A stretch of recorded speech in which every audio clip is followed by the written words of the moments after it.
I can hear you. Everything's working. You were smart. You got a whole big bottle of water. A whole Yeah, big. do you need more? You definitely need more water. Me? What kind of host are you? What? You don't have Can proper. I go get one? Yeah. Okay, I'm gonna go Can get a somebody bottle. One of these. hand- What do you want? I'm gonna get a bottle of water. Grab it. Yeah. Okay. Oh no, she'll get it for you. Oh, thank you, Diana. Diane. And Diane. Diane.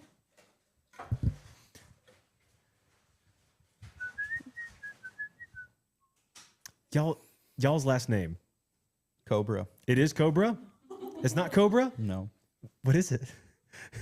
This guy. I remember this already. My last name's Braun. Yeah. Do you want to tell him? What's the difference? Well, you got I'll do two. that one. You have two types of bottled water. Do I? Oh, you know what I do? Just in case you have a water preference. That is You know, why. I actually got this one because it was Kroger, and I was like, you know what? I think this one might be cheaper, and so I didn't want to take your more expensive water. That's literally what I thought. I want you to have Such a nice the more guess. expensive the water. Aquafina. Drink it. You're like, huh? No, you're gonna be shocked. I'm an 8. You are not. I am an 8. I'm an 8 wing 7. Yeah, an 8 wing 7. Every time somebody asks me and they want to know what Enneagram, they're always shocked. Like, oh, you're not hard and calloused. Oh, I am. Aren't those I the am. ones that argue? Yeah, those are the ones Well, that argue. I had a very, very strong mother growing up. So, yeah, I still do. Like, I'm very, usually 8s, it's not so much arguing, it's more so they are just very strong willed. But when you learn that people, not everyone's trying to get you, and not when everyone's trying to attack you, then it makes it easier to hear other people. And also working to like songwriting, stuff like that really breaks you. Because then you have to, somebody's idea can make you better. So it's just like, Yeah. We then proceed to put him in the spotlight on this network call and attack him ruthlessly. that's right. Yeah. Yep. Enneagrams 8, nice Enneagram 8s don't exist. Yeah. We'll just make that claim. Guys, welcome. Welcome, welcome. We got Trey, Sylvia, Aaron. Welcome, guys.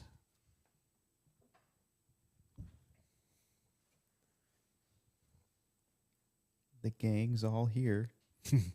We'll just hang for a little bit, see who else pops in this week. Does anybody else know what their Enneagram is? No.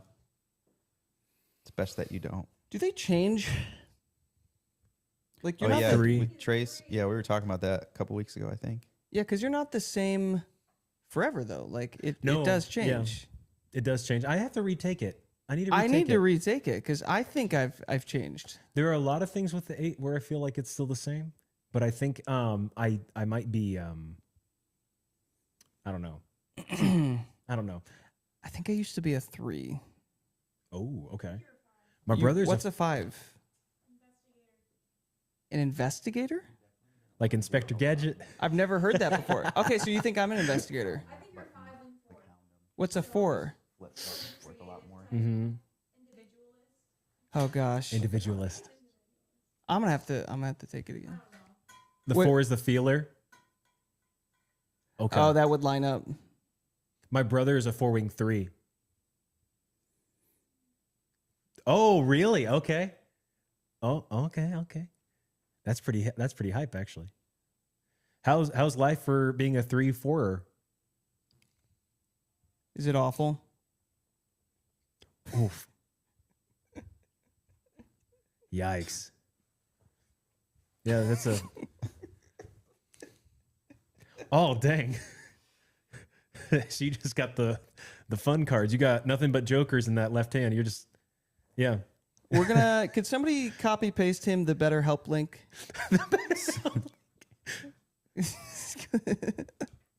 Somebody got that?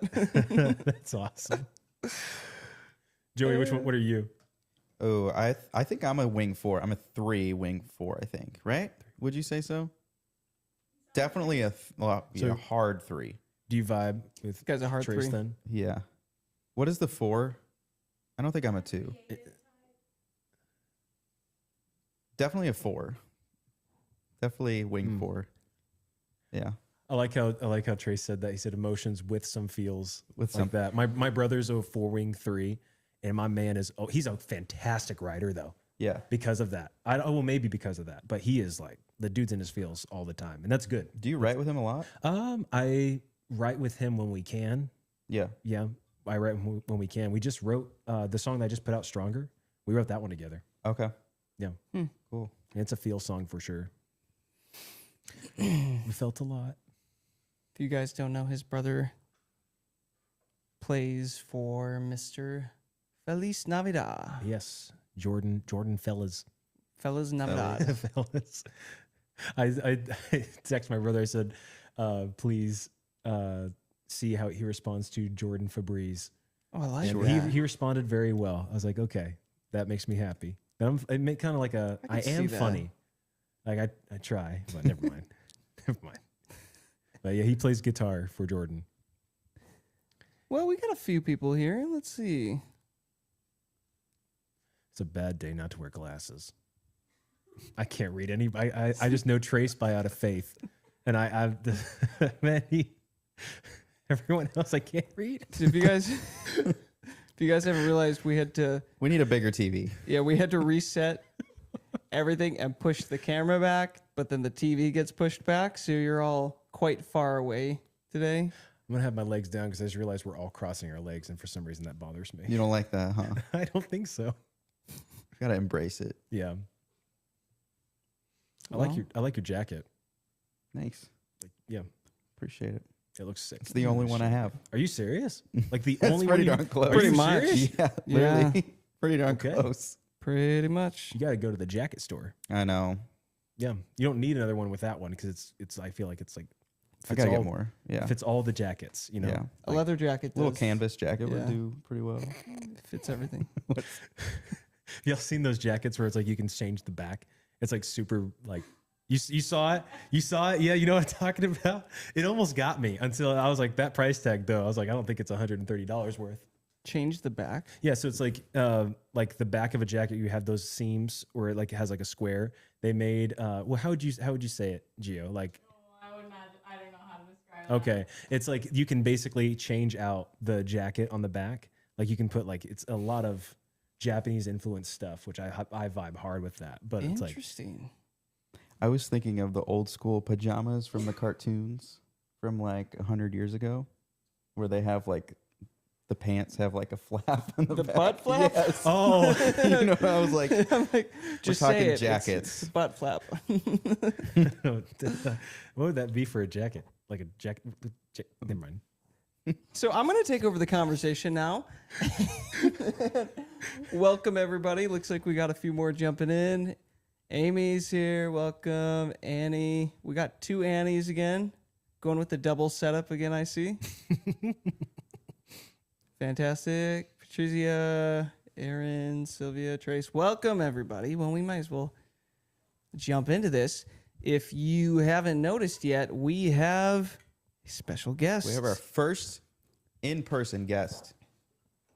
The one and only En passant. Kagan. What? It is me.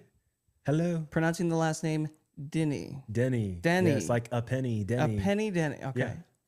Fantastic. Thank you. Yes, not like the restaurant. Not the restaurant. Not like Denny's. No, I wish, because then I would not be broke. So, yeah. Yeah. We got a hello from them. Yes, This is the one and only. that is me. Nice to meet you. We I are. can't read the name on that because I That is drove here. Annie. Oh, okay, Annie.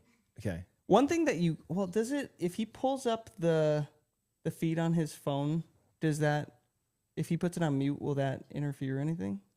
You can do that? No, like, as scroll long as through? he mutes it. Yeah, you can Okay. do that. That's a way you could see That's what names Annie's if doing. you wanted to. I Yeah. will give that a shot.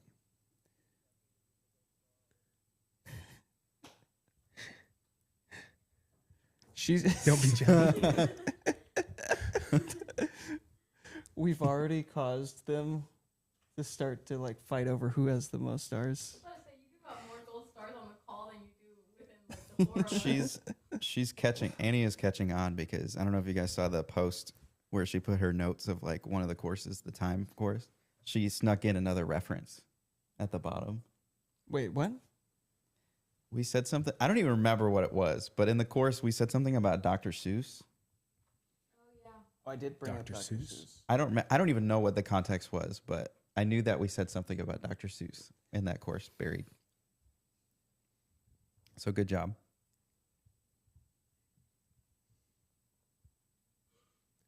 Mowing and pig farms. Yeah. Annie watched the course. She did her homework. It's not.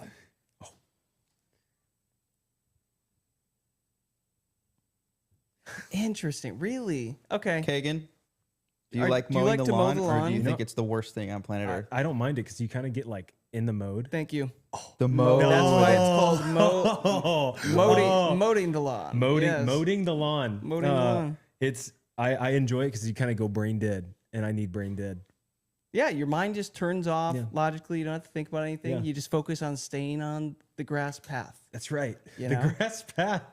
Yeah. That's hardcore. That's another. That could mean a couple things. This case means lawn care. The Lawn grass care. path. Okay.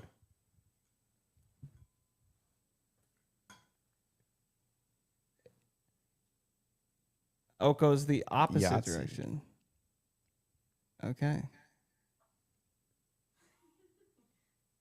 He's got the Sorry. fever. Sorry, I took Gotten forever. some feedback. Okay, there we go. Now I got everybody. Anyways, so Give him the other POV real quick. The other POV. Yeah. Like what you your angle. Oh. Like, look. Oh, I see what you're saying. there you go. There he is. Where am I? Oh, I'm like, yeah. Okay, yeah, what's up? Fantastic. That was weird. Well, guys, the reason Kagan is here is because we are in the process of working out a collaboration with a little project called Anthem X and Mass Anthem and him. We are. And It's so exciting. we were just talking music, getting some Chipotle, and we're like, we need our first artist here in the house. So for those of you that are ever in the area or would like to join us for a little chat, we're just going to do things as usual. But Kagan, he's here in the flesh to join us. It's gonna be fun. I'm excited. Now, quick thing. Last week we told you guys about this, but we have added all of the updated videos to the How to Win at Spotify course. So if you go through there now, there is a ton more info and just dialogue of me and Joey walking through everything. I think that will be very helpful for a lot of you that learn audibly and don't want to read everything. We also, today we're just getting the, which one? The how to, Funding. Yeah, the funding course, going through all of that. So we'll have a lot of that up probably by early next week, maybe even late this week. Anything else? Am I missing? I don't know. I'm loving this lighting from this angle. I like this angle. Is it just blinding you? I don't know. It's very angelic.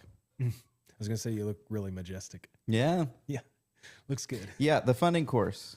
We're like halfway done. We thought we would be able to record everything. Nope, it's a long course. But we're only halfway done. So we'll have to So, come back tomorrow. yep. Apart from that, I think we can just kind of. Oh, one more thing too. You'll notice in the classroom section, the member services and resources section now, guys, is a separate course that you can go look at now. And you'll notice this week we got a couple new members added in there. We got Annie's services, her photography, videography services in there. We got Aaron added to the production section. Very good, very good. If any of you have services that you would like to offer other artists in this community, or if you actually want to share my screen a sec, Gio, you'll notice in this spot right here, this is what I'm talking about. You can go through this, but basically like marketing, production, if you're interested in co-writing with other people, you can put yourself down here. You'll notice under artist collaborations, well, look who is already down here, Mr. Kagan. Photography, videography, creative services, other services. We also added sections, companies approved by Anthem. If there are companies that we're using or For like example, Feature FM, we're making sure that affiliate is in there that gets you guys, 3 months of a discount, that sort of stuff. And then there's Anthem help on the bottom for if you want to book one-on-one calls or support and feedback or song pitches. And that's kind of where we're going to start building a resource hub for everybody. Go back to the songwriting part or the co-writing. Oh, I have a question No. about that too. Yeah. Where I'm lost here. Gio, Wow. How many? where am I? You're on your You can take computer. the screen back. I'm trying to Because I would love to be I'm on that trying to songwriting. find what Yeah, just happened so- here. The songwriting section is not like a service for hire per se, but if you're looking here we for go. more people to co-write with and you're like actively looking for that, like we Bingo. can put your name in there Yeah, because I know it can be difficult to find people to co-write with. and I kind of highlight that in here too. There's really a difference of like, if your thing is you only write and you've only written for like 10 years, like we have a few people in our community that, they've put in 10,000 hours of writing. And it's like they get brought into rooms to write. That's what they do. It's like, okay, that could potentially be a service in a way. But typically with these, we just try to make them like collaborations. So anyways, That's a vibe.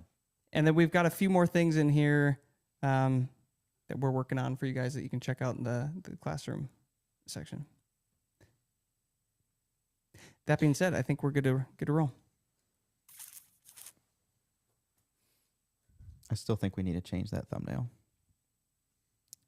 It's a little too AI. Yeah, but it's kind of cool, right? It's making the other ones look dull.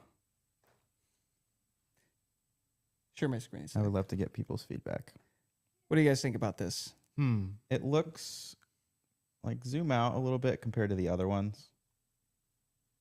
It's definitely more AI. You guys- It's It looks definitely AI. like I'm at a casino and I'm trying to. Y'all ever play those online free games? What's like it's got a little Candy Crush aesthetic Yeah. Candy Crush? Maybe. with maybe the ads popping up. Mm-hmm. On I the don't know. What do you borders guys that can't think? Click out of. There you go. You want your own little photography booth, Annie? Anybody else have an idea?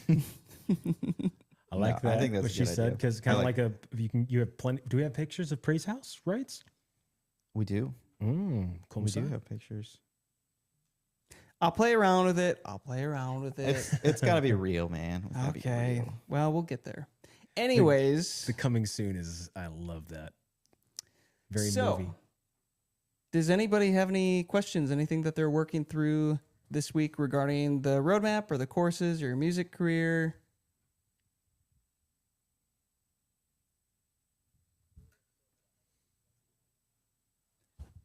Oh, you've started the funding course. Money from us or somebody else? I don't know. The course, of course. The course.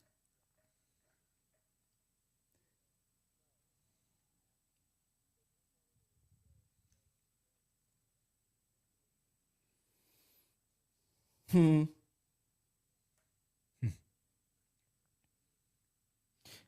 Show Yeah. everybody what he's talking about on your computer. I got it. Yep. When you say one, you mean the interactive streaming? Is that what you mean? Yep. Yeah. That one? Yep. So basically, guys, in the first section of this funding course, we break down all the different revenue streams that a song generates all across the world. And there are a lot more than anybody really talks about. The average artist just is very unaware of it. So there might be money just kind of slipping through your fingers. And some of these, it's quite as simple as just going and starting a profile, and they're free. So how far did you make it, Aaron? How far through are you?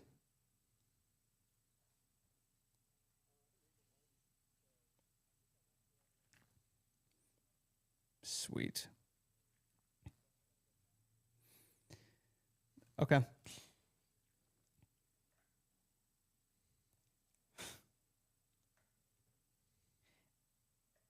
and you're the guy that likes to check off all the boxes to fill up that progress bar, you're going to want to go back as soon as we upload the videos. It's going to give you another dimension. We're about to screw it all perspective. up for you next week. Yeah. So, no, I think the videos are going to be super helpful. It's definitely like more grounded because we have actual like stories that come from a lot of those. So I think it'll help everybody kind of understand what's going on. But yeah.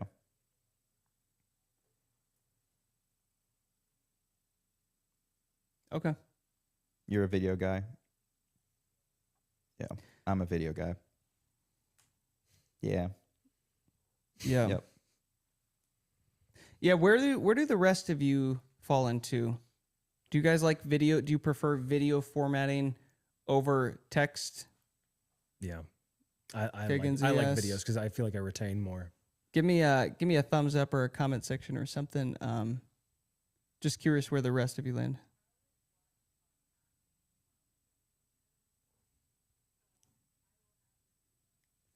Okay. Perfect. Yeah. I'm the same way. I do the exact same thing. Except I try not to wash the dishes. During the dishes? I Yeah. don't like to do the dishes.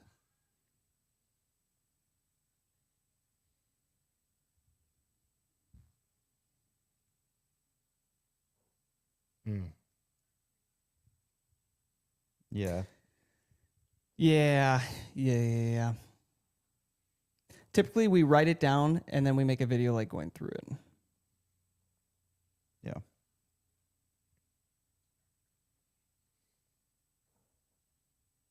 Okay.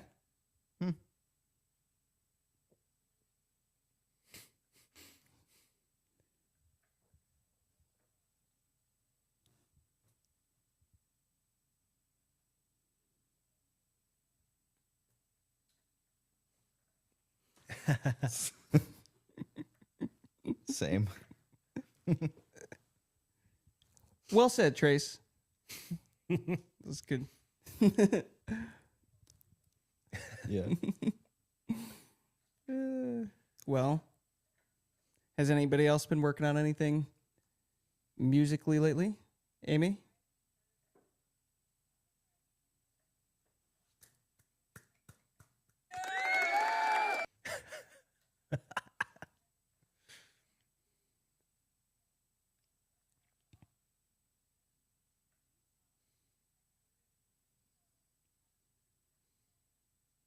Cool. Sweet.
Yeah.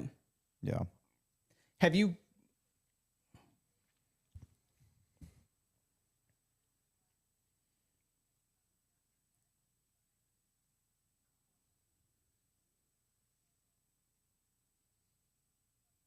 short answer? Yes. Yes to everything. But my question for you quick is how far have you gotten through the How to Win It Spotify course? Okay.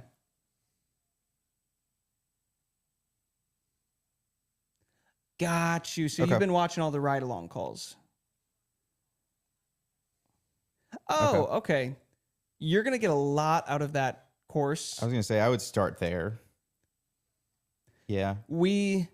Because now that we have the video breakdowns in there too, it is a lot easier to get through. And Yeah. we actually do give quite a few playlist strategies, but let's break down some of these right now because I think that would be helpful. The first thing is, so basically that whole concept of these cheap playlists, like, oh, Elevation is making a new album, like let's make a playlist titled after it. That is one strategy. Creating a Christian music 2026, built around the genre, that's a second strategy. There is also the strategy built around a mood or a moment. So let me ask you this. Does a lot of your music fit the vibe of somebody being able to work out or run?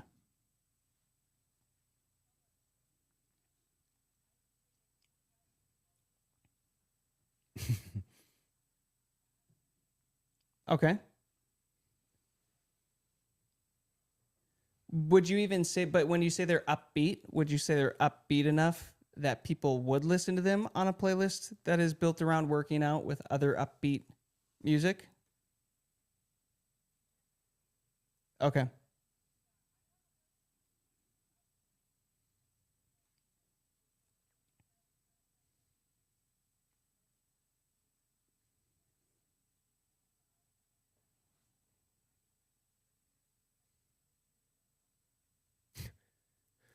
Okay. The reason that I bring that up is because Christian workout playlists, specifically around running, lifting weights, just like gym playlists, they tend to perform really well because people get in they build habits around it. They build daily routines around it, and then they come back to it consistently. So if you do have a good amount of like upbeat stuff, like for example, the EP that Kagan and I and Joey are planning around and working for Anthem X right now, Anthem X is turning into like our worship collective that's going to lean more elevation rhythm, Hillsong Young and Free, where it's less corporate worship and it's more like kind of that youth, like kind of you were saying, it's like that phenomena a little bit, Hillsong Young and Free that we're listening it's to. Like early days Young and Free. Yeah. Like brighter but it sounds more acousticy, I think, is what we're going for. Is what it sounds like, but it's still the same upbeat driving. Yeah.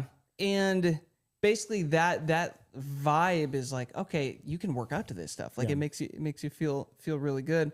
So that's why we're kind of like picking a lane and sticking to that vibe for that brand. If you have a good amount of like I said, more upbeat stuff, it might not be spot on. But if you think about it in the grand scheme of a playlist with 100 songs, if a few of those pop up every now and then, will people skip the play, like stop following and listening to the playlist? Or will they be like, oh no, this fits, I'm going to keep working out?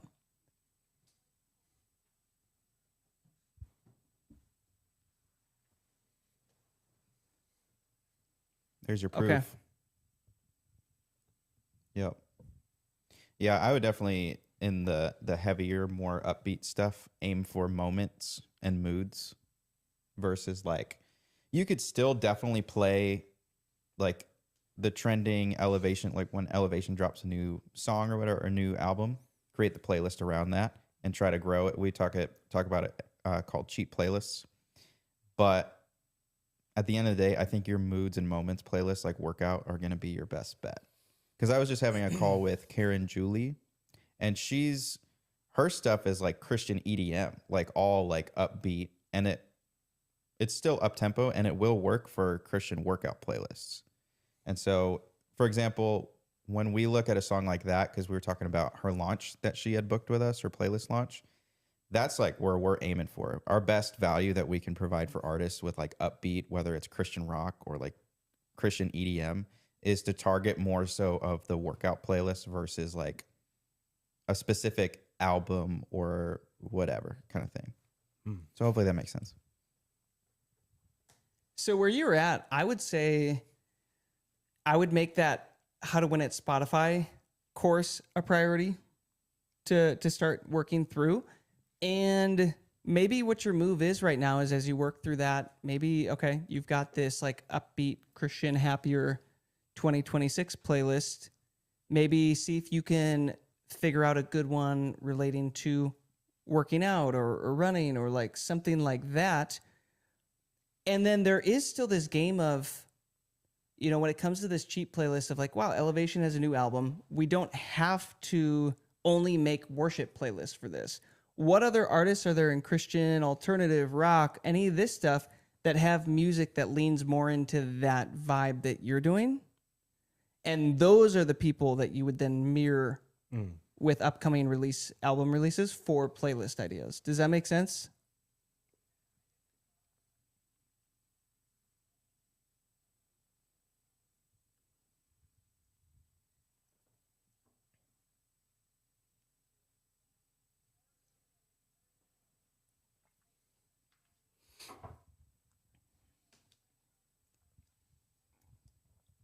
Mm-hmm.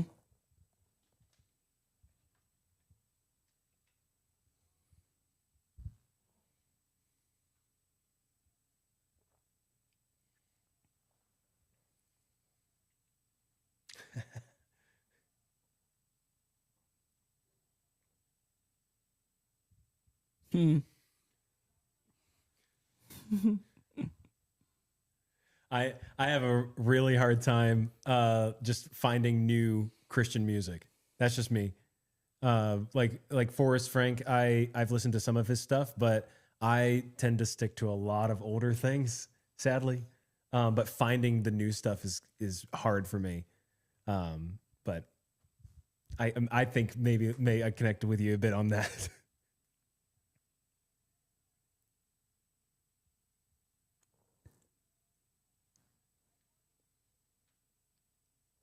Mm.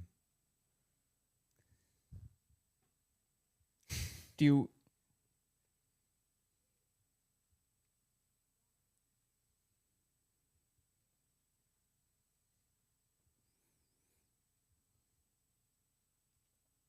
Mm.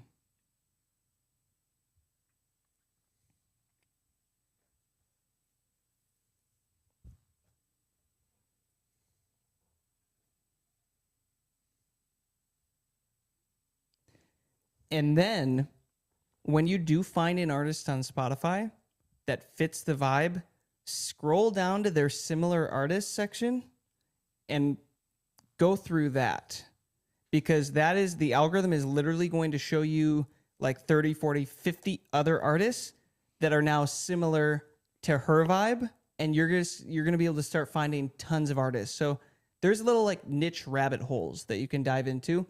The other thing that I would do if I were you, Amy, is if you wanted to, go look at all of the Christian workout playlists that exist on Spotify. Just start typing in playlists and searching through those, and just scroll through and look at the artists, because these curators, they're already doing the work for you. They're already accumulating. You know, you could type in Christian rock and see who you're finding. Yeah. The other thing is you could just open up ChatGPT and be like, hey,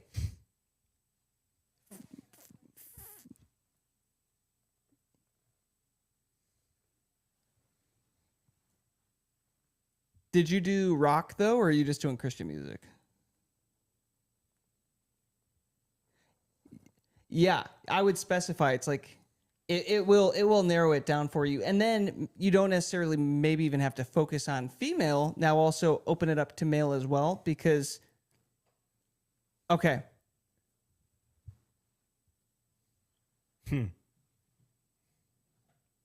Yeah, I think that would be a good move for you. Cool. Kagan, you do obviously a lot of upbeat stuff. Do you have any strategies of how to get your music out there, or get your music out in front of the right people that want to hear your... It's been promotion. And we talked about that a little while ago about investing into your music.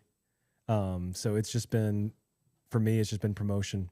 Trying to, whether that's, which I've been sucking at it lately, what is just doing videos and content things on Instagram. Okay. But even paying somebody for marketing and trying to get it out in front of people for Spotify specifically has been really helpful. And it's been a lot of my stuff gets on the workout playlist. It's just, I don't know if it's the vibe thing. And I think this next one's going to get on a lot of workout playlists because it just has that vibe, or like a Night Riders kind of thing, I guess. But for me, it's just been putting some cash forward and trying to get my music out there has been the main thing, because it reaches audiences that I don't even have. And then they become your audience. So it's just all funsies. But have you started growing any playlists yet? No. Okay. That's gonna be the next level for you. Because eventually there comes a point where you're like, okay, I'm willing to spend the money, but wouldn't it also be cool to not have to rent everything? Yeah. And there's this game of rent a little, own a little, rent a little, own a little, right? You'll know that you'll realize like there's actually a lot of really successful, wealthy people in the world that refuse to own anything. They just prefer to rent for the ease of it and everything. Yeah. And sometimes they'll be the ones renting, but they'll still own properties that they rent to other people. And it's like, oh, okay. Why not? You know, Joey and I talk about this a lot with the Spotify algorithm. It's like you just said, I get to access audiences that I otherwise would not be able to find. Yeah. Awesome. Keep doing that. But also, while you're doing that, start to grow your own. Yeah. And now you know, like when these campaigns are done that you're paying for, you still have something that exists that your full catalog can always be on 24/7. So then it's like, oh man, I released a new song. I always know that this thing will have support for it no matter what. And I get to decide how long that goes for. And now that I'm the one building it and I'm the one that is running ads to it and making sure that it's getting traffic, I'm in control. Sure. So I would start thinking even in that mindset a little bit, like how could I slowly start to build an asset that I can support all of my music with? Yeah, the renting and owning thing is a great way to say that. That's a you got the business mindset, so that's why it would resonate. What is with that you. called? Analogy. Great analogy. Yeah, great. Analogy. Analogy. The words you said were good. Yeah, they were good words. Good words. What was the word we said on the car ride? More gooder. I don't know. Flabbergasted. Flabbergasted. Great That was the word. Good word. Anyways. Oh, looks like Ashley's here. Hey, welcome to the call, Ashley. We're just leaving the floor open here to anybody who has questions. Amy was just catching us up on some playlisting questions. Amy, does that help, though? Does that kind of point you in the right direction? Okay. Fantastic. Ashley's just joining us. If you don't recognize his face, we kidnapped an artist and we brought him here. Yeah. To be on the call with us. Yeah. I'm being, they paid me with water. Yeah. And Chipotle. Water. The good brand, though. Yeah, the good brand. Kroger. The Kroger brand water. Purified drinking water. I have a question. Can a artist's music be too niche? And it's a really random question, but I was thinking about that because the reason I say that is there's a rising group of artists where their endeavor is to reach the audiences that don't know Christ, specifically on Christian music, right? It's but their endeavor is to reach those audiences. Is it possible that they could end up becoming too niche to where they don't have an audience? Or do you think there's an audience for everything? So you're saying, let me see if I got this right. Yeah. So your music is meant to be more of like a missional thing. Sure. Yes. Where your target audience are people who are not Christians yet. Yes. Is that's what you're trying to do? Yes. It's funny because I was having this conversation with Karen Julie. She is in the same situation. She's writing like super hype EDM music, the stuff that people normally go to giant festivals, get plastered crazy high and enjoy that music. She's trying to reach those people for a better life. But the problem is the conversation that I had with her is kind of what we were talking about. I don't know if we put it in a course yet or we're writing it somewhere, talking about the difference between, in the marketing world, cold audiences versus warm audiences. That's what we call that. That is such a good way to say that. And so that is Good like, words. Words good. no, like literally, It's like cold calling. Yeah. yeah, It's like, yeah. that's great. But like, I wish I made it up, but it wasn't. Joey, it how did wasn't you me. come up with that? dude? Man, No, Share, but like, man. I retract my my compliment. oh no. Fraud. I don't want to take credit for that, but it's like a literal cold audience that you're trying to reach. And so her example was she was coming to us for marketing. So there's this weird thing where you have an artist coming to us who's paying us to market the music. It's in our incentive to get the music to perform the best for the money that they put into it. And so I had to like be very upfront with her. I was like, if you're trying to take Christian music and reach a cold non-Christian audience, it's going to cost a lot more. Like you're going to spend a lot more and your results will be a lot less. And why? If we're talking about streams per dollar put in or whatever. And why is that? It's because they're a colder audience. They're not necessarily your audience maybe yet. That right there. But and you're trying to share a type of music majority of them probably aren't used to, right? Because Yep. if somebody wants to listen to Christian music, they'll go listen to Christian music. Wow. Okay. You know what I mean? Yeah. It's like That's great. if you already hold those beliefs, you're going to look for music that's reflecting that. If Yeah. you're not, typically from our experience, it's like you're not looking for that. Yeah. Like this goes back to the Mass Anthem album that was kind of Christian Yeah. pop, but it was more like a gray area and it leaned a little more mainstream. And that thing, back in the day got a ton of editorial support and got like 20 million streams in a year. And just like, but it was on a playlist called Happy Hits on Spotify. And if you go look at that playlist, it's all mainstream artists. Yeah. And the issue we ran into then was we got tons of fans and followers and streaming data from that audience, which was not Christian music. I will say going off of what he's saying about Mass Anthem with that album, we did a lot of what a lot of pop or even maybe rock Christian artists do is they take the same project and they aim the project at both audiences. We were aiming for, well, if you know who we are, you'll know we're a Christian band. And we were also aiming for non-Christian music listeners. So we were writing songs that we were aiming for the middle between both camps, and we were basically hitting neither audience by trying to hit as many different audiences as possible.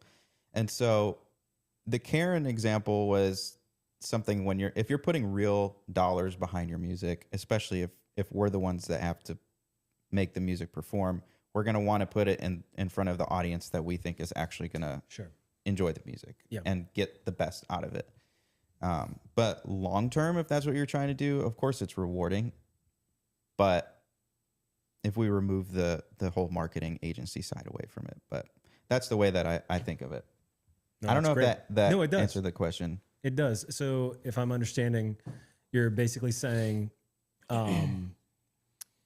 basically, there's nothing too niche. It just takes a long time to find. The more niche you go, You have to find The longer it's going to take, pretty and much. Yeah. potentially the more money. It's and gonna the more cost. expensive it might be to find Yeah. that listener because they are less common. Sure. So No, I like think it's great. worship, for example, is a very, very popular genre within Christian music. And it's easier for us to target that with ads and playlist growth and marketing and stuff like that. It's easier to find those people. Yeah. But if we're getting into Christian, indie, alternative that focuses on this and this, aspect that most people aren't aware of, it's like, okay, it's doable. It's absolutely doable. Now, what's the marketing strategy, though? Sure. How do we find those people? And that's where, if you can get the social media thing to hit and you can start to accrue a fan base around that on social media, that absolutely is one way. But when it comes to even playlists and everything, it's like, it just gets a little more expensive to find that less common fan. And one of the lenses I run everything through is it's from the whole entrepreneur space where the only way to make more money as a company is you either get more customers or you make the ones that you already have worth more, meaning that they spend more on you. And so you might have less customers in the Christian music space that are like gunning for your sound specifically versus what he was saying with like, seems like worship music is the most popular sound in Christian music right now. What, like, you still can do really well. It's just you have to figure out other ways to make your current audience worth more. So, and this is what we've been recording and putting in this funding course, because yeah, it's important to have everything set up, all of your streams coming through, your distribution, your pub admin, your all of these things set up. But again, those could be pennies compared to if you use some of the outside type of funding opportunities where you can actually get your true fans to spend more money on just you versus paying Spotify $11 a month, and then you get 0.0003 cents per stream. And so like what we're trying to do is try to get artists to think about those other opportunities to monetize the audience that'll kind of help ramp things up quicker than waiting for the streams to start catching up, because it takes a long time for the streams to catch up. Yeah. Cool. That's a good question. Anybody have any thoughts to add to that question? Looks like we got a few more people hopping in. Timmy, what is Timmy good? Sheldon. Hit the arrow. Is there anybody else to the right in that I think section? it's Kagan. Yeah, it's me. Oh, it's me. I forgot that I joined to see the chat. Could you open the chat a second? I think there were a few W's in the chat. W's in the chat. Who is it? What we got here?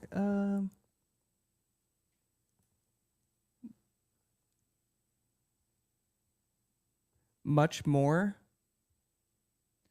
Kagan looking for a vibey Christian music by who? It's called Much More. R.E. Have you heard of them? No. Much More and Damien. Okay. And then I would say the last song they released was basically for... You know, I drove here and on my license it says I'm required to have glasses on. So,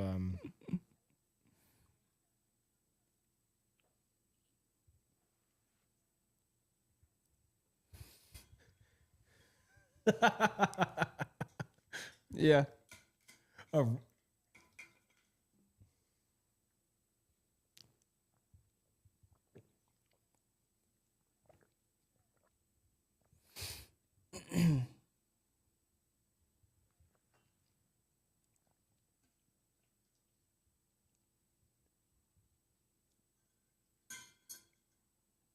wow.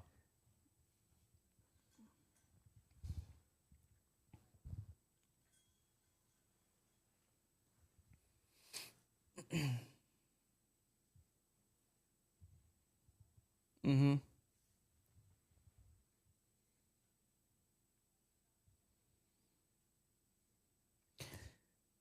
I was gonna say like a song like that would be, I would gear that towards social media more than, Maybe. because it has weight to it and it's so unique to you. Where those are the types of songs where people become fans of you. Versus when I think of like trying to find, for example, playlist to just bury that in or like whatever.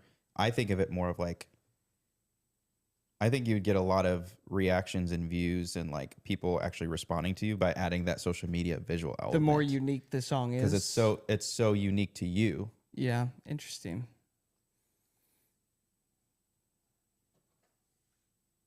Yeah.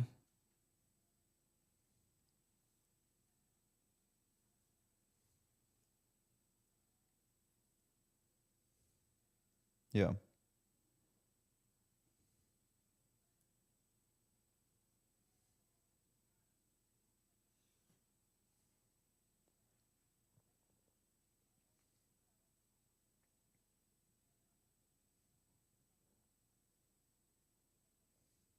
Yeah.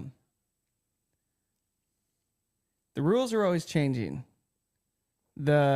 especially for social media and these algorithms, everything, the only thing that doesn't change is everything is always changing.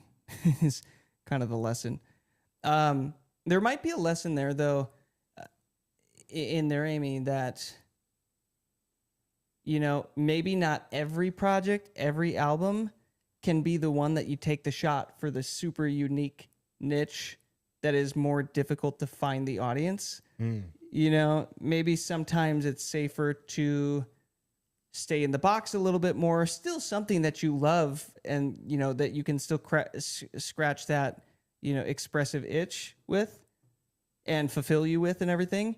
And it's like, once you really start to build up a fan base and like really get some momentum, maybe that's when you can start taking shots a little bit out. Like, for example, with Mass Anthem right now, it's like, and Anthem worship, all this stuff that we've been doing for the past 2 years, we've pretty much just niched down in worship music. And we're like, we're just going to own this niche.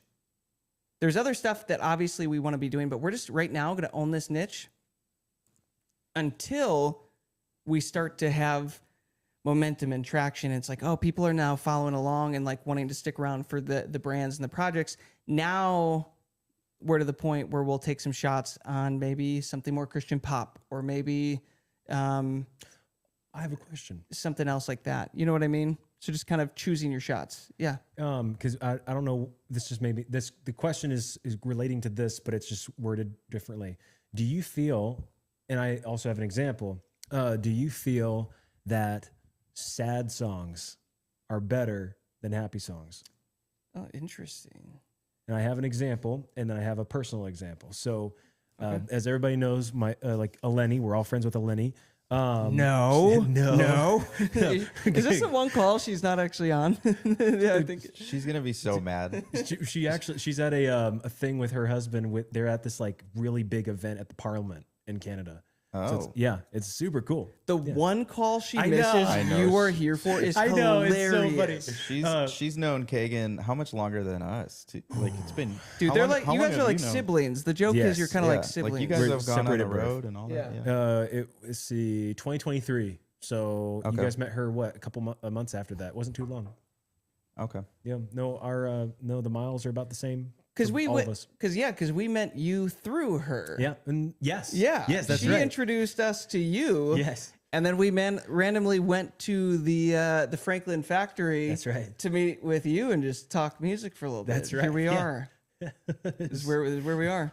Yep. And but the thing what that I was kind of pointing at was Yeah, go for she it. kind of got her following from, I'm not trying to say sad music, but it's like it is lean more to that like sad pop.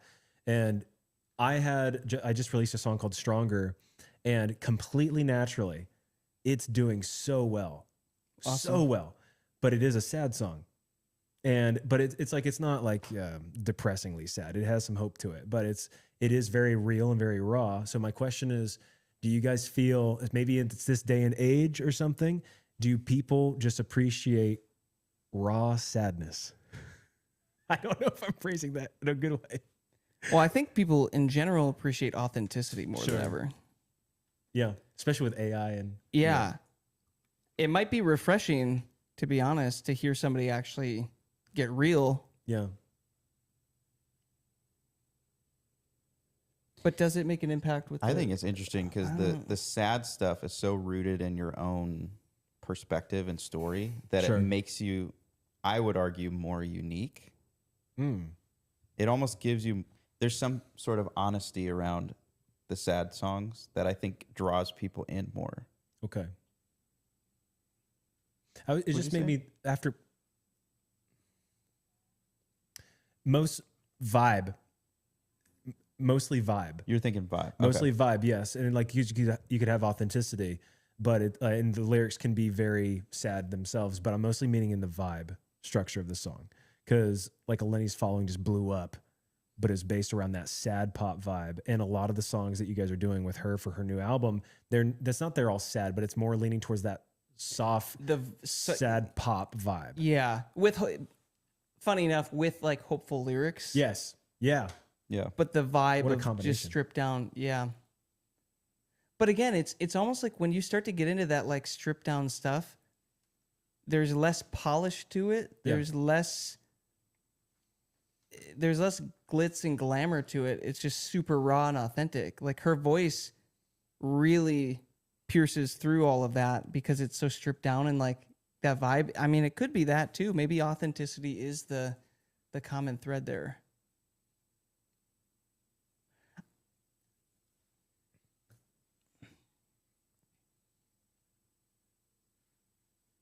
Wow.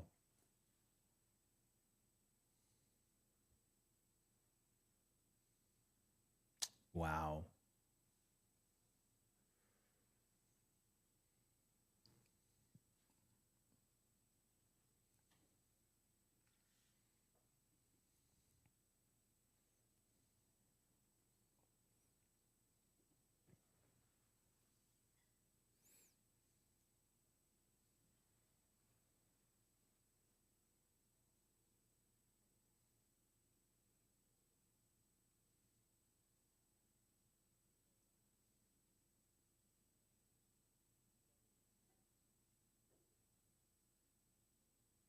Wow. More upbeat.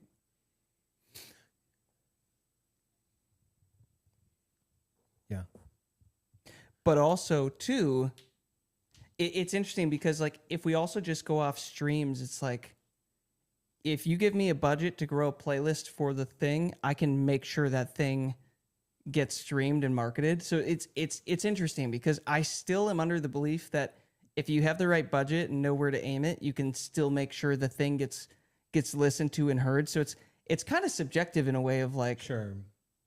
Yeah. who's to say what value metric I guess we're using here? It's all depending on. Yeah, I got you.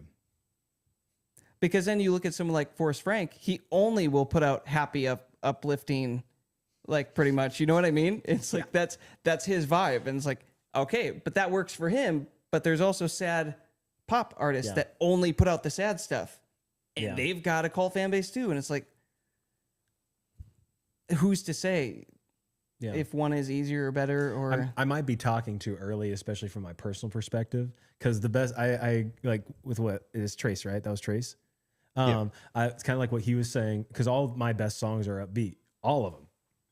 It's like, yeah, especially the one with the Lenny, that's very upbeat. I just noticed the from provider, the time, yeah, it's a good song. yeah. Thank you. It's just this one, like I was saying, where it's just this completely natural. It's just found people on Spotify, and it's just doing really good. So I was just like, I didn't know if that's something I should lean towards or not. That's why I was mostly asking.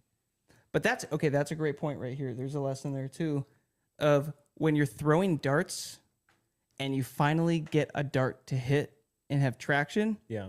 Throw a similar dart. Okay. That's kind of how we are we're a little bit more systematic, like marketers. Strategic. Like if you think about, because we've run a lot of ads and stuff. You throw 10 darts and then 2 of them really hit. Then you're like, okay, of the 2 that really hit, can we throw 10 of those? Wow. Yeah. And see what happens. And then out of those 10, did 6 that more hits. And so it's like testing of like, is this a repeated thing or was this a fluke? I don't know. Yeah. Let's try it. Let's throw 10 of these. What's the similar aspect that is making it happen? Because if we can identify that and it's still in line with what we're doing with our brand, it's like, oh, we're just going to lean into that. And I know there's 2 sides to think about this. There's the side of like, well, I don't want to conform to that. I just want to put out what I'm feeling. And like, there's that side of it. Yeah. But then there's also the side of it. But I also know that if the music doesn't make money and pay for itself, I don't get to do this very often. Right. Or if at all. So there's this balance of, can I still choose something that I enjoy enough and throw the darts? And when I find one that hits, can I, you sacrifice a little bit of like, okay, I want to do this really out of the box thing or this unique thing. It's like, no, I'm going to now build something that I'm going to really love around the thing that I just got proof that works, knowing that eventually there will come a point in my career when I have more freedom to do the stuff more out of pocket, more out of the box. Sure. But for now, it's like, from a business standpoint, how do we get this thing to start paying for the other music to give me more freedom That's a really good to point. operate like that? but it's a Yeah. juggling game, right? Have any of you thought about that or like experienced some of this? No. None. It's just me. No, I have. I was just waiting for other people. And it's mostly from the songs that have yet to be released. Because I've written a lot of stuff, and it can be the way I'm thinking of like kind of translating what you're saying in a context where it's like something I've experienced. I've written songs that are very wordy and very heady, and I send it to friends. They're like, "Oh, that one was good," and then I send one that is simpler, but like a Provider, for example, and people are like, "Oh, this one's great," and I'm just like, ouch, okay, that sucks a little, because I like the other one being more wordy and being more complicated, if you want to put it in that context. But what does great mean to them? You know, because That's a good it's point. subjective. Does great imply the chorus is hookier, Yeah, and thus it is in their head and they're singing it more because less wordy things are easier that's good. Yeah, to get hooked in your head. yeah. Yeah, I don't know. I've never asked. Yeah, you should I have probably followed. should ask. You should have followed that up. Now, what does great mean? Explain this. Yeah. So you hated my other song? What's greatness to you? Yeah. Define GREAT. I almost forgot to spell great. That's good. I think that's something that we need to whittle. I said whittle down earlier. Joey's been getting into these old I need to get elderly words. Whittle Whittle. I think we. is. Don't you like whittle a stick or Here, I'll do something? the. You even put a whittle. I think that's something that we need to unpack, man. Let's Oh unpack gosh, this. I prefer whittle. Yeah. The whole thing of Whittle. listening to your audience and allowing your audience to kind of not correct, but Direct. direct your music, give you direction in your sound, listening to the audience versus the other extreme is I don't care what anybody says. I want to Right. create and I want to make music that sounds good to me, that I like. And that is the whole perfect balance between those two things. Right. Because there are artists, their personalities are like, I just want to create, and whoever comes along for the ride, I'm glad you're here. And then the other side is I'm going to listen to what my audience wants. And the hard thing is that everything comes from within when it's the songwriting part. It's like a part of you. And that's the hardest part for us. For example, like with a network or with just like marketing or something in general, it's so objective. Like we're out of it. So we can look at it from far away and not necessarily have an attachment to the thing. Right. But that's what makes this so unique is that your songs are so attached to you. Yeah. How do you balance that? And as we are teaching you guys to think a little bit more in this community, like marketers, like business people, because that's kind of the challenge, right? You're trying to balance this artistry, this creative personality, but you're kind of trying to give it a little bit of a box to operate in. And man, the more that you can just slowly start to see this side of the marketer things of like, to be really good at marketing, you have to do what Joey and I, like Joey is just saying here, is like, we're throwing darts and we're just looking to see what works, because we know if that one worked, then other darts that we throw that are similar to that will also probably work, with the end goal of having a really successful product or business or company that generates revenue so that we can continue to do it at a bigger scale, right? So I would just, whatever level you're trying to operate at here with this, guys, I would just encourage you, like, whatever you're releasing music-wise, just kind of pay attention to how people are reacting, because one of your songs, two of your songs out of the 10 or the 20 typically rise to the top. What's similar about those? What's Right. the vibe? What do those things have that other ones don't? There's like this 80-20 principle. 20% of the songs typically kick off 80% of the results, and they end up being the marketing that draws everybody to the other ones anyways. So it's like, could I focus in on that and really build an audience that can then find the other stuff and be open to the other stuff? Wow. Nice. Catching up on the comments here quick. Oh, Amy's off. Good talking, Amy. She's gone? She's gone. She gone. Timmy feels like he's kind of in that similar spot with Prayer Room charismatic long songs.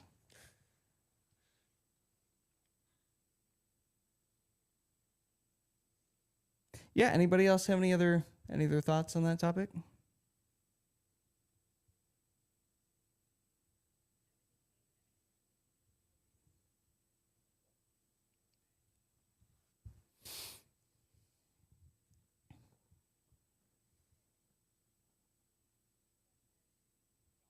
Uh,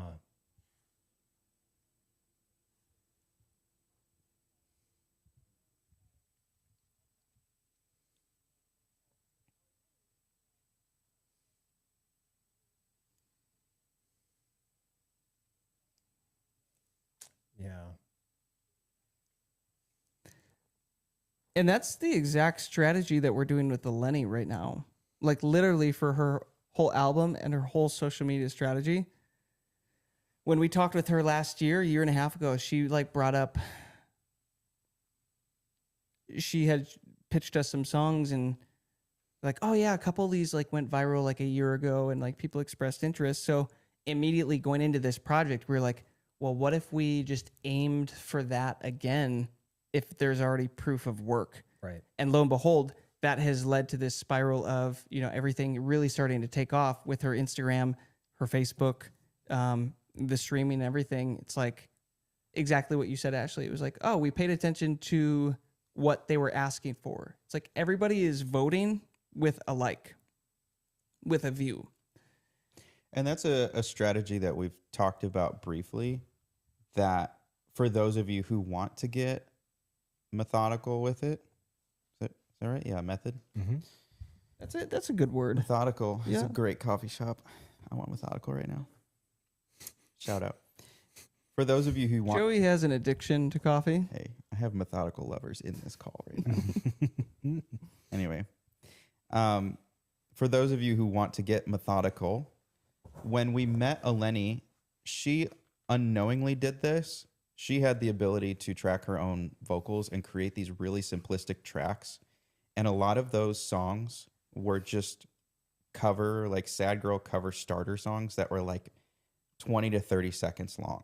And she didn't think anything of it. She wasn't planning on releasing them, but she made them long enough to where she could record a video and post them, and people voted on them with the like and the views and comments, and she didn't really think anything of it. And so she was sitting on like 15 of those when we met her, and she basically just did the reverse of kind of what we do now, where if you have the ability to make simple tracks like that, you can test song ideas on your social media before you even release them. And so that's another strategy that we've talked about that. messing around with. And she, I think, was it Draw Me Close? Okay, yeah, so we can talk about that too. But we were talking about this whole concept because for the last 2 years, we've been making music and then trying to get it to go viral on social media. And then we were thinking about, wait, what would happen if the artist knows how to self-produce just enough? It doesn't have to be a full track, just like a small, short, stripped back demo. If they're able to put that out there and test it, and then everybody votes on it essentially with social media, and you get them interested, then you go finish it. It's like, wait, isn't that taking the guesswork out of it and the risk out of it now of fully producing something, all the time, effort, all the energy and money that you put into that just to find a song that you can't seem to get to hit on social media? It's like, what if we went in the reverse order? Because Draw Me Close, like what you said, Eleni created a super stripped back cover of the song Draw Me Close to You. You can look her up on Spotify right now, Eleni. That's her top song right now. Because we had 17 songs done and ready, and we're uploading the singles in like a week. And this was last December. And then Eleni hits us up. She's like, hey, so don't be mad, but I may have come up with another cover and I posted it and it's like, it's going viral. Can we add it to the album? And so we go like listen to it, and I'm like, number one, this actually really slaps. Like this song. All we did was go back and add one more chorus with some just like gorgeous harmonies and a little bit of like a refrain, and it capped it perfectly. But it was like, oh my gosh, like this thing's actually hitting. And we can like show you guys too the numbers and the results, because that's her first video over 1 million views on Instagram, and that sucker took off. So like we're like, do you know what? Let's take a shot on this. And with that one specifically, we're like, do you know what? Let's not even reproduce it. Let's just give the people literally what they just asked for. They made this one hit, so we're just going to release it as is and see what they think about it. And it's her top performing song to date. Yeah. Across YouTube Music, across Apple Music, across Amazon Music, across Spotify. It's like, is it really that simple? So Do we yeah, just that? Yeah, could it be that simple? that is a strategy that you guys can try out, and it's cool because it gives your audience an opportunity to voice their opinion and an opportunity for you to connect with them. So don't sleep on that strategy because it could work for you. Indubitably. Don't sleep in general. Who needs sleep? This guy hasn't slept for like 2 days. Yeah. Oh, sort of. I slept last night, but it was, yeah. He doesn't believe in sleep. No. No. I was stuck in the Chicago airport for 20 hours. So, Oh, that was recent. yeah, that was Bro, we yesterday. just talked about this at I lunch. remember you talking about that. And he was like, "Yeah, I got stuck at the airport for 20 hours." I didn't know that was No, like that was- yesterday. that was last night. I That know was that like was like yesterday. yesterday. I thought it was Yeah. like last week or Yeah, something. no, it was, No, bro's it was dragging. not fun. Dang. It That's was rough. terrible. What Kagan does for fun, guys, is he likes to go to airports and get trapped in frustrating situations. It's American Airlines. good They've got pastime. me trapped 4 times. So, When Yeah. are you going to Canada? you mean like to stay? Yeah, when you're doing your trip. My trip? It's probably going To stay. to stay. So when are you leaving the U.S. and Yeah. never coming back? It'll probably be maybe in May. I don't know yet. I don't know. It'll probably be May, Okay. but I'm thinking about staying there for like 3 months and then moseying on back to Tennessee and Yeah. then seeing what happens after that. So it's a lot You of said you're going to be legalities. in Quebec. Yeah, that's right. How many of Are you you are near- near Quebec? Are you near any of our? Do we have any Canadians on here? Bro, have we've got a lot. Canada is taking over the Anthem network. I Let's tell you. go. I'm not Canadian, by the He's way. not I just like Canadian. Canada. He just wants to be. Yeah.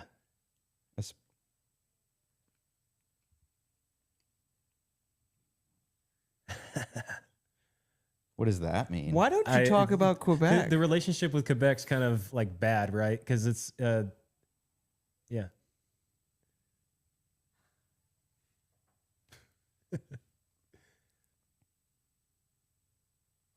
My bad. I'm only going for French immersion. I've never heard of it. Wait, That's literally the only reason I'm going. is that the equivalent of having like a boyfriend or girlfriend try to break up with you, but you say no? That's so funny. and then you just stay right next to each other.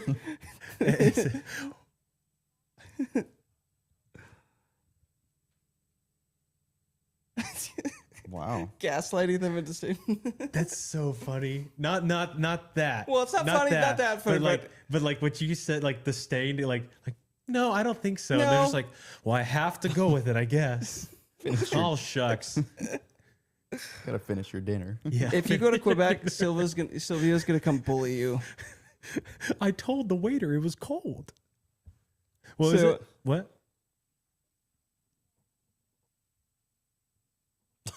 That's picked, fine. You Yeah. picked a side, dude. It's for French. No, I like those places. I was in Ontario last year, and I like it. It's just my French tutor's from Quebec, so it's for French immersion. That's literally the only reason I'm going. He's mastering the French language. Yeah, oui. Give him Yeah. give him something. Say something cool. Just a normal thing, like explain something, but do it in French. Explain something. I don't know. You just do something they can actually use. You can just say Je voudrais un café de la crème. I would like a coffee with cream. That's as easy as that. So, but I don't have much. Okay. Nothing I would like to say on here, Croissant. especially since Gio picked up her phone. So I'm gonna just pretend I'm not looking at her phone. I'm being recorded. Croissant de chocolat. Yeah. I I went understood to that one. You know that one? I went to a coffee shop with my friend in Chicago on Saturday, and they had the pain au chocolat or whatever, and I was like, they're trying to be cool. They're trying to be French cool. Was that a Key and Which one Pele was it? skit? Was that a Key and Pele skit No. where they're at like the dinner and he pretends? I thought you were quoting that. Mm-mm, Oh, no. he's like, yeah, I know, I dabble, I know a little bit of French, and then they like She walks up yeah. fluent. Yeah. yeah. He's like, Yeah, he's just no, it was. We went to a lot of them, so it's when I say a lot, I mean 3, or trois. Trois. It was. Oh Lord, I can't find it. Was it Sparrow in Naperville? We did go to Sparrow. Sparrow? We did go to Sparrow. Chicago. That's Naperville. Yeah, well, still, He doesn't know where he was. They said it was kind of the same thing. Bro, there's a suburb. That's where Yeah, we're from. no, I know, but that's like they said it's the same thing. Diana's giving him flack. Diana's having a tantrum. Metric. This is why we don't give Diana This is why we Wait. didn't- video They- or they voice told me- privileges on they- these calls. They told me they're like if you're in Wheaton or Naperville, was Naperville? Naperville? Yeah, but I lived right next to Wheaton. So Wheaton's sick. Wheaton's cool, way cooler than Chicago. So cool. It's way cooler. But here's the thing, though. They said that if you're anywhere not from Illinois, everywhere Chicago. Yeah. So Yeah. and I'm not from Illinois, so It's all Chicago. yeah. I asked this guy at dinner. I was, We can't hear a word. Wait. We didn't give you a mic on purpose. Sorry. Just talk loudly. I asked him where in Chicago he went, and he said Chicago. So I was like, oh, well, he went to Chicago. Does she have a Chicago-like accent? Of course she does. Oh, I'm from Glen Ellen. I Right just next to now Wheaton. noticed. Yeah, Oh, when- well, when she nice to gets- meet when she you. gets I'm hyped Kagan. up. Yeah, when she gets hyped up, her Midwest comes out. Yeah. Okay. My Texan comes out every once in a while, but California destroyed it. Yeah, I used to have a really strong Southern accent. Used to. These are the really important music conversations, guys. That really, really launch our careers. How did we get on that? What was the? You're I derailed it. I said he was Yeah. going to Quebec. well. Oh, And then okay. Sylvia I have started a- throwing slurs. Yeah, Sylvia wanted to fight you. I know how to say it. I can say like I'll beat you up in French, but it's like something like that. But whatever, never mind. You could say my just because I wanted to say it a certain way, and my French tutor taught me a certain way. It's je vais te donner mon poids. Like I'm gonna give you my fist, but. Fall Thank in you. line, everybody. Thank you. Better watch out, Annie. Yeah, watch out. But I do have a question that could be translated into this. So Into French or no, into no. the conversation? Translated Maybe one into day. English? Maybe one day. Preferably? No, but a lot of my audience, when it comes to like radio stations or things like that, they are in Canada, and that's thanks to Eleni. Like, as in, like we started doing music together, and then radio stations started reaching out, and they wanted some of my own stuff. Is it a bad idea or is it a good idea? And I'm just putting it out there, right? And I'm not saying it's go to another country. That's not. You have to move to Canada. That's what That's yeah. the solution. I'm meaning like, Yeah. but it's more so like seeking or going to where your music is being sought. Or is that still kind of translate back to what we were talking about earlier with like Spotify and things like that, where I kind of lost what I was asking there. Are you saying like going in person, like tours? Maybe Going? Yes. Like is like specifically to certain regions. Like when I say radio stations, a lot of them are in Saskatchewan or like Alberta and Saskatchewan. Those two areas it's super heavy there. Would it be bad to plan a small tour in those areas? Is that something that'd be wise, or I is mean, that? ideally, you want to make money when you C'est- go on tours. You don't want C'est to. vrai, c'est You vrai. you don't want to lose money. So if you That's- can make money doing it, and you have an audience that'll show up, For us, dude, for us, it Do it. literally. Oh, I have a great question for you. I'm sorry. Say what you're going to say. Then I have a great question. Okay. Yeah, I'm ready. I was gonna say for us, it always just comes down to will it Don't- lose money? don't lose money. Okay. Because if it's gonna lose money, Okay. no bueno. Okay. And there's a difference because we invest in a lot of things okay. all the time, but there's a very clear difference whether something is like you're losing money or it's an investment into something bigger. So Yeah. I was talking to a guy, and he said this, and you can tell, and then y'all can say, "Yeah, that's awesome," or you say, "No, that sucks." He was basically telling me that the like touring and stuff like that is no longer a serious moneymaker, and he was saying that touring can end up costing more than you're actually making. And he said the better thing is to just really try to grow your platforms on social media. And that is your bigger focus than actually going to places personally and doing performances. Would you guys agree with that? Or what are your thoughts? Yes and no. I only have personal observations. Okay. I don't have any like real data on it, but What have you observed? what I've observed is that Joey's always seems observing. like people aren't going to shows as often as I used to hear people going to shows. Okay. But there's But- like no data behind that statement whatsoever. That's just like especially like growing up, like Christian shows were all over the place. There was always something going on. It felt like that, Everywhere. especially when I was a teenager. It felt like there was always something going on. Yeah. Like big stuff, like huge tours, all that. And the guy that was telling me this was kind of going into more detail. He's talking about midwinter, and he explained to me, he's like, if you're going to get on one of these big tours, he's like, they've been asking apparently, and I could be wrong, maybe somebody's done it on here, but I've never done it. Did I say midwinter? I meant Winter Jam? Winter Jam, yeah, Winter Jam, and they're the people that are starters. They have to pay like $10,000. Yeah. It was more than that. No, it's more than that. What? Yeah, we talked Multiply we that talked by about this 5. I think Annie was on that call. That was a big one. We were Why? talking about touring. What was the number again, Annie? Was How it much 50? how much did you pay Annie? No, I'm just kidding. Yeah. She didn't pay it. She's not a winner. I think it was 50, wasn't it? We've No, had. There's been. Yeah. We know people that have paid stupid amounts of money to get on that tour, and it has not panned out the way that they expected.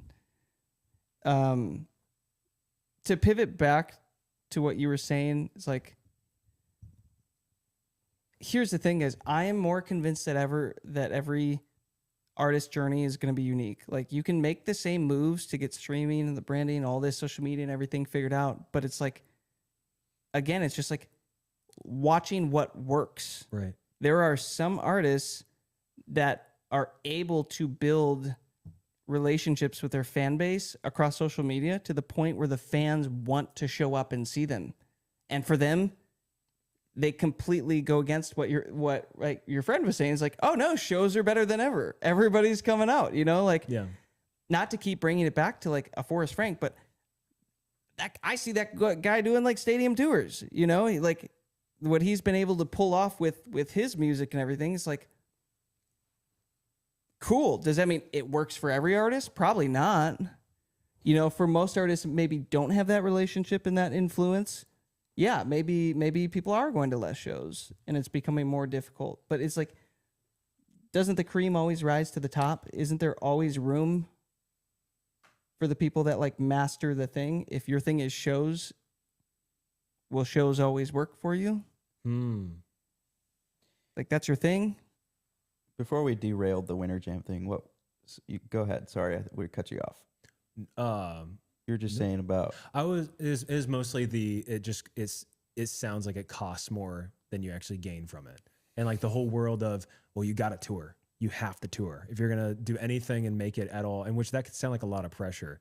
You have to tour. You have to be willing to eat ramen for the rest of your life in the back of a bus. And it's like I'm just mostly asking, do you guys feel like the world of you have to tour is kind of over? Oh, I remember, I think there are a few ways to look at it. The old school way of touring before was like you make an album and you try to get it to land radio, which was the only way people could listen to music back then, and you tour the album. And in order to promote it, it's more of a promotional tour. Okay. You get people to show up, they hear the songs for the first time. Oh, I heard that one song on the radio and I came to your show. Like that's like kind of the old school way. And as far as if you're using a tour as a promotional tour tool, there are other ways to do that for way cheaper. Okay. And a lot of it is found in social media And Meta ads. and even like running digital ads on Meta. Yeah. Like if promotion is your number one focus, then it doesn't make sense to incur like a ton of cost associated that touring does, and a lot of like honestly time that it takes. But if you can still be strategic with tours and like set it up and make a profit if you do it right. You just have to run the numbers. But here's a question, Joey. While this album blew up, how many shows did we play? That was during COVID, so 0. 0. And then after COVID, while the album was still blowing up, how many shows were we playing and touring around this? 0. There's your data. Here's my data. You know what I mean? Personal data. So it's like we have experienced the fact that you can do it without touring. Yeah. And then we've also had a lot of people reaching out, realizing that radio is now looking at like streaming platforms to decide how heavily they want to support songs on radio, which people then use to build tours off of yet. You know, as you're getting radio play in certain regions, especially in Christian music, that's what you build a lot of your touring around. So it's based on our experience. It's come to, man, how do you get the streaming platforms and the social media to hit? And that just kind of opens up all the opportunities for everything else. Sure. That still, to me, feels like the first place to start. Good. Do you have to do shows? I don't think you have to if you can make the other stuff work. Yeah. In our experience, I'll go for it, Ashley.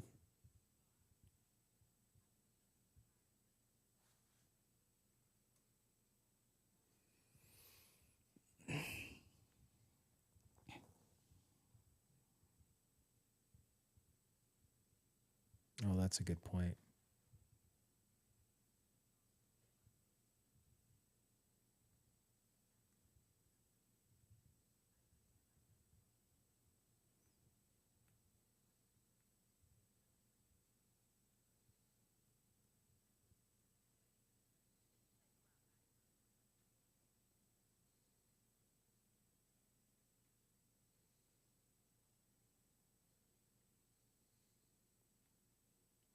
Mm.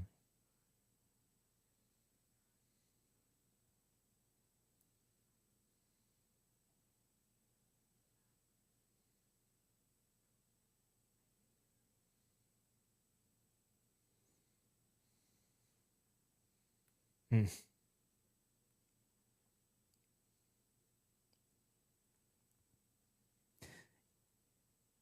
And I think the point here, thank you for sharing that, is that it's all subjective. It literally all has to do with what is your goal as an artist. Yeah. So to say, like, again, for us to say booking isn't, or shows aren't important or doesn't matter, it's like, that's not true for everybody, you know?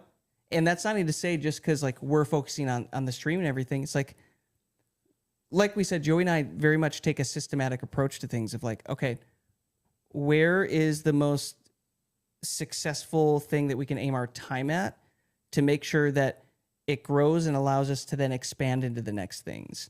And, you know, we kind of approach this strategically from, okay, but if we grow the streaming and we grow the social media and everything big enough, then we have margin to tour more freely, to maybe start to like systemize and build that. Because here's an example. Our goal long term is eventually to scale Anthem worship up to the point where Anthem worship is constantly touring. And we have a team and we have all this stuff and we have our own production equipment and like very much like what an elevation worship could be today. But to get there, it's like to get there and to be able to like consistently do that without pulling our hair out and like going crazy, like, okay, then we probably need to first grow some streaming and first grow the social media and build up revenue to be able to do that like the way that we want. Yeah. If that kind of makes sense. So it's like, are there a couple things that if we did them before we went all in on that next thing, that would make it a little bit easier potentially? Gotcha. And Ashley, her perspective is that going on what we talked about I think it was last week, of defining success. Exactly. Because exactly. for artists, it's different for everybody.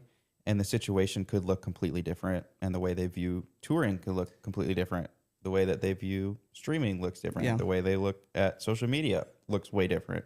Yeah. And so we're always trying to stress the importance of defining when you are successful with your mission or whatever you're doing with your music, what does everything like tangibly look like? And we kind of asked last week, kind of more open-ended, but I think what you guys need to do is really almost start to spell out the tangibles around you. Like, what does your schedule look like? What kind of like, where is your family? Are you in the same location?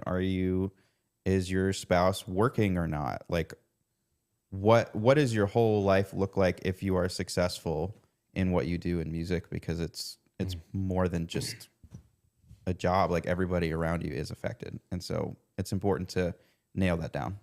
I like what Ashley was saying though, because that's it. Because at the end of the day, the end goal, especially in Christian music, the end goal is to preach the gospel and to reach people. So I do like the fact she said that.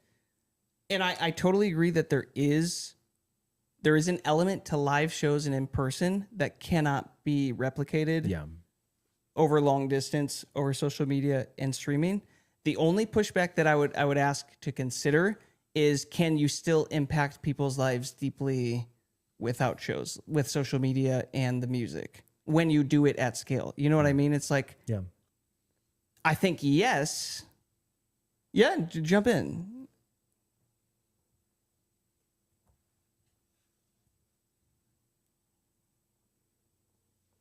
Oh, yeah.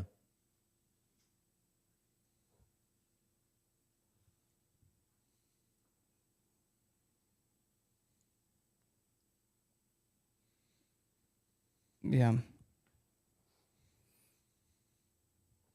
Yeah. Yeah. There's a peace of mind to it, knowing that you don't have to make the money from the show, because we can tell you firsthand too, going and playing the US touring game with the music and everything. It's like there is a stress element when it's all about the budget and you don't have enough money. Are we going to break even? We have to sell this much merch. Oh, we lost money on this show. Oh no, like we're going to the next one. And it like kind of eats away at the whole fun, the whole purpose, the connection of it too. My brother could attest to that. And because like the people he's toured with, the buses alone can sometimes be $3,000 a day. Yep. It's a true tour bus can be $3,000 a day, which is it's insane. But it makes the living situation way more comfortable for the guys, and they can actually get rest and be able to perform at their fullest capacity. And also it fits a lot more people than a 12-passenger bus does. And at Felice's level, I'm assuming he has a little more flexibility with revenue that he's built in his career, that it's not fully relying on the tour. And if for some reason a tour lost a little bit of money, it's... Well, you know what's cool, it could still be a bummer, but it's not the end of the world. It goes back to what Ashley was saying, because he technically he doesn't need to tour, right? But he wants to. And sort of kind of like it's he wants to because he wants to connect, but there is going to come a time where it's like, I guess the things are, people just change, things in life change or whatever, but it's cool that he wants to, because he wants to connect with those people. And I've been able to go to a lot of his shows. In my opinion, he's a preacher at heart, really, because the dude is so passionate, and like the way he's translated things into just a digestible manner. It's like, but it all comes from the heart of wanting to do it. And it cost $1, but he's able to, it's just cool.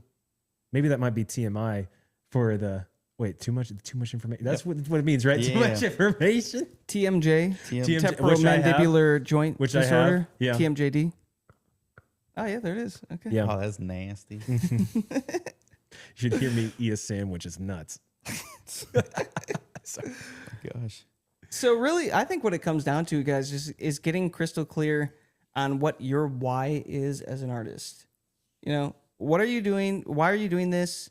What fulfills you the most? What are your end goals? Because it's going to look a little bit different for everybody. But the one thing that I still believe needs to be a big part of this is, well, the more successful that we can make the streaming and the social media, but also just empowering you guys with the knowledge of how the industry works, gives you more options and more freedoms to do the thing that really gives you life, which might not make as much financial sense all of the time, but you can do it, and you can do it with peace Yeah. and not stress. Yeah. That's my 2 cents on it. Any other thoughts on that, guys? I mean, we're pretty much living it right now with this Anthem network. The amount of costs that has gone into this, like we choose to do this Anthem network, and we believe it's going to be something bigger, and we do appreciate like just helping you guys out and putting everything down into this curriculum. But we've spent all of this time building up the streaming in other areas so that we have the flexibility to do this. Like this is like what we're passionate about. And so that's kind of us living that right Because now. we had this idea probably like 5 or 6 years ago that we were wanting to get into the education and like make a better music education system. And we're just kind of pretty unhappy with the results that we've gotten from music business schools and like the traditional model. But to be able to make that impact at scale and to like do this now, we had to have other bases covered to make it possible so that we can be the ones investing and still calling the shots. Like when you bring in investors, now you got to answer to other people. Now other people get to start calling the shots, and then they get to alter your vision, and you don't know what that's ever going to look like. So yeah, there is something to say of like, if I want to go from A to B, I might need to make a couple stops along the way in order to like really make that final leg of the trip worth it. Yeah. That's kind of how we've been looking at it. It's like, okay, maybe every step of the way isn't exactly what we want to be doing, but it is getting us there. It's just like a detour of sorts. Mm-hmm.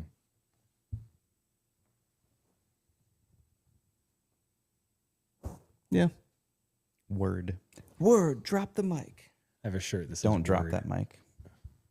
Just says word. Yeah, because it's from Word Records. It's just like Word. That's kind of cool. No though. curb. No curb. Just Word. Just Word. Yep.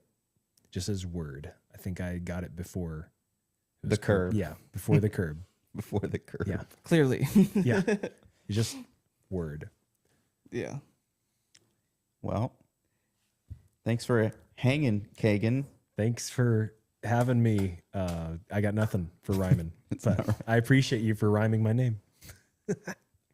Thanks for letting me hang You and never- ask questions that are off the wall. You That's never all. rhyme my name. Jason Mason Mason. is a good one. You could How do you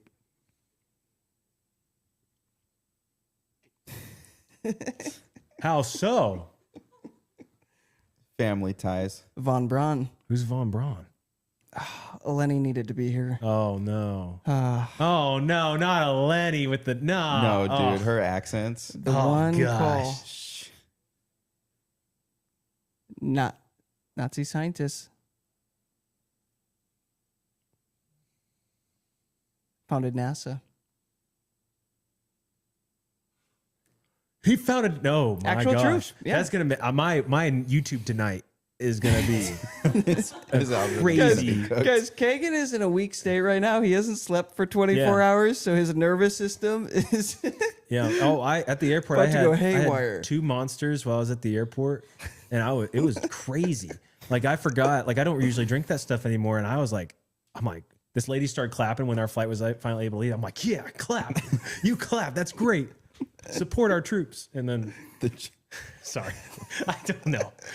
But yeah, caffeine gets me going. Yeah. I'm a different Kagan with with Monster. Oh my goodness. Well,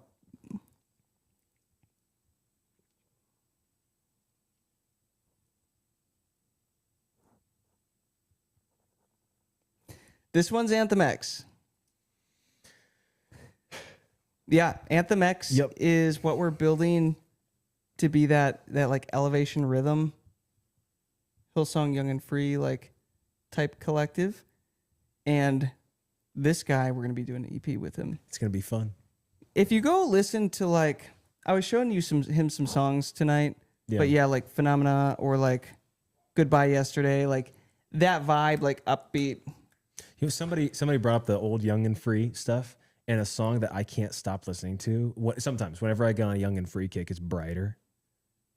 It's the first song on the old. It's the first song on the first Diana album. got up and went to the bathroom. She'd probably be freaking out.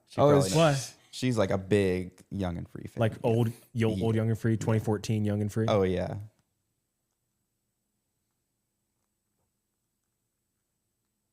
Cool. Nice. Ah, there you go. Yeah. Pull it up. The best song. Don't pull it up.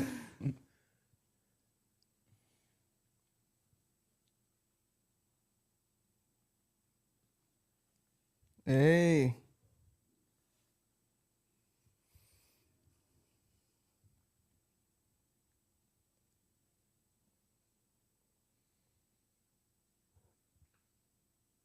Mm-hmm. Isn't Young and Free anymore. It's kind of old and Did you say yes? caged. They're not young anymore for sure. But they're free. I'm listening to the whole thing. Oh, Diana's been listening. Don't worry, guys. She's listening on it You all. know the song Brighter? Oh, I can sing it right now. She wants to sing it right now. Yeah, go for it. No. No, I don't want Diana's to. performing the song here for have us the right now, mic. guys. I could probably quote you like the whole like not lineup, what is it? Track list of that album. I can sing every song, guys. That was the album that made 15-year-old, 14-year-old Diane cry. We were moving from Ohio to Texas when that album, like around the time that came out, the songs I was listening to like on repeat were the Shine Brighter, that one. Then there's Wake, and I would listen obviously Alive. And then after that, I would listen to Feel My Way Through the Darkness, Guided by a Beating Heart. Yeah, That's the era, dude. Yeah. we're the same age, aren't we? It's a good time. 28? I'm turning 28, Are you 97? 98. Oh, We're the same. we're the same. Same Yeah, age, yeah, we're same we're age. still we're Gen When did Zers you technically. graduate high school? When did I graduate high school? I was 18, so 2016. What's your social security number? Well, I was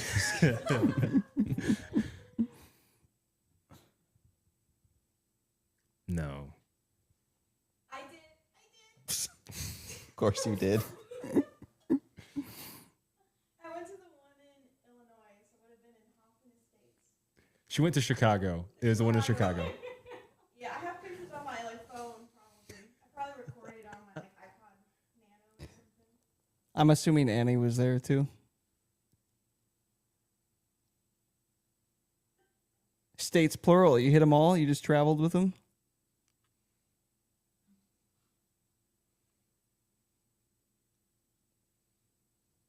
Nice. We went to multiple. Well, she You followed her I around. would have joined. I would have like gone with y'all.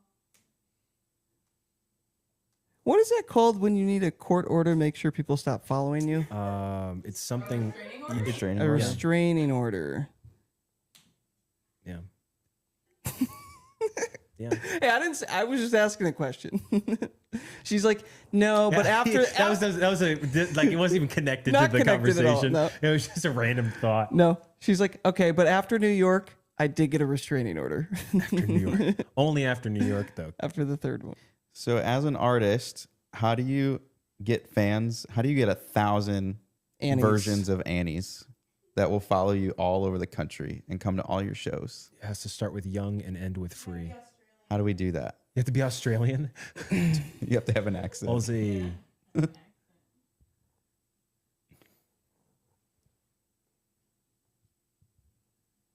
Hmm. Yeah.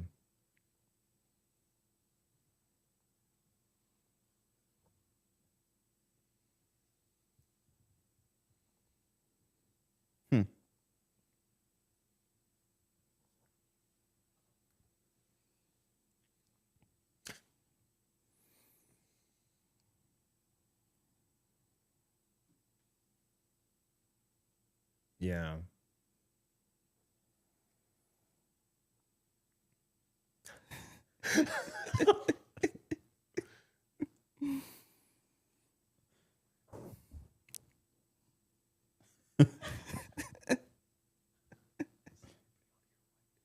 Huh? Is everybody on here white? Maybe? I don't know. I guess Diana, not so much. Sorry, that was a terrible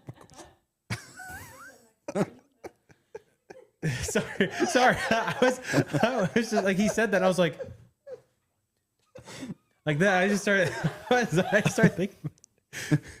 But I feel like Maverick City really kind of hit. Like they kind of paved the road for people like Elevation. But first, it came with Young and Free. Like they were the first though, where it's like the Christian world didn't have to be just a Christian pop. It could still be worship music, but be fun. You know, because I feel like the Maverick City, like for a while, they were really cool. Like they were just writing these songs that were just so fresh and neat. And then you had Young Elevation Rhythm come along, you know, but I don't know.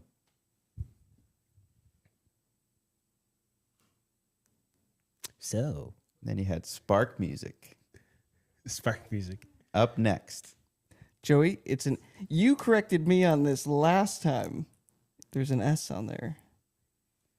There's not an S on there. Is it like a French, like at the end? Okay, so I literally forgot about it, and this is me in the air for the second time. Whoops. He'll get it. Yeah, but it's like, it's your music, you know, plural. It's like, it sparks music. There's no apostrophe. There's an apostrophe. I'm looking it up.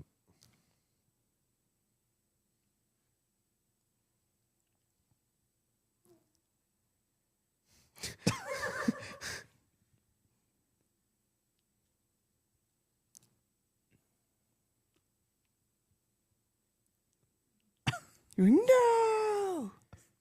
That kind of gives me the vibes of like a quartet I with looked up, like fancy, like glittery suits. looked up Sparks. It's two old guys.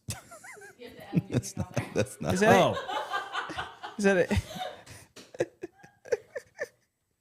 Look up Sparks. That's who he. It's not Sparks. It's Spark Music. No, that definitely wasn't Oh. her group. found Sinking Deep. Is that it? Mm-hmm. Yeah. Cool. Put it new in the ones- mic. Play it in the mic.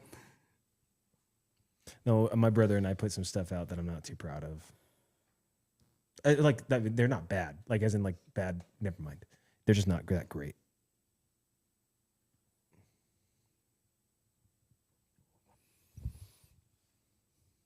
Is that frowned upon? Frowned upon. In the industry. I don't know. Here's the thing. Are you frowning? I'm not really frowning. I'm not frowning per se. I think you do what you want at that point, but it's funny. Sometimes the ones you don't want to hit are the ones that hit at some point.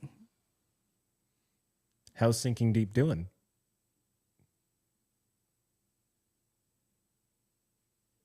Oh no. That's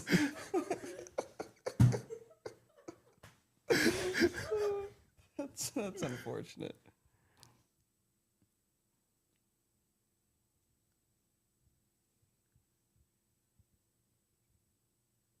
Nice. Nice.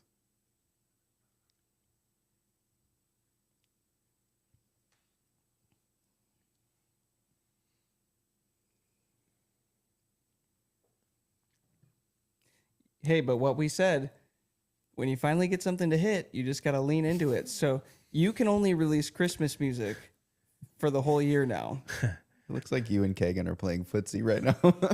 It does. Oh, I didn't even see that. I'm just like, We have to end this call. you and your Reeboks. This is a long. this call has gone This is- too this long. Oh, man. You should be glad it's a Christmas song, not like something like "Spooky, Spooky Skeleton" or something like that. Who's that? Yeah, Oh shoot! I think Anthem Lights did some a Baby Shark just remix. you shine brighter, baby shark. Do, do, do, do, do, do. Oh wow! Now we're thinking. Mm. These are the That sounds career like moves. that's an AI song for sure. Got to figure out how to make that happen. AI would do that for you. Trace is on it. Well, does anybody have any other final thoughts or conclusions, questions, observations, complaints for Joey? I like the plants. These Just an observation. these You said plants? observation. I like the plants, and thank y'all for your knowledge. They're Nice fake, plan. but we like them as well. Yeah, they're very nice. Well,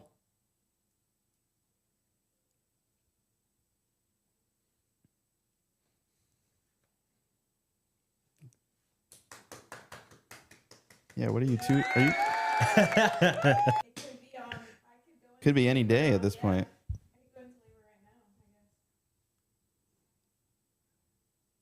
I guess. technically, it's the same day as your album release, April 10th. April 10. Nice. Me, they chose the day. I've That's been a- tied up. That's the day before my dad's birthday. Yeah. That's a great day.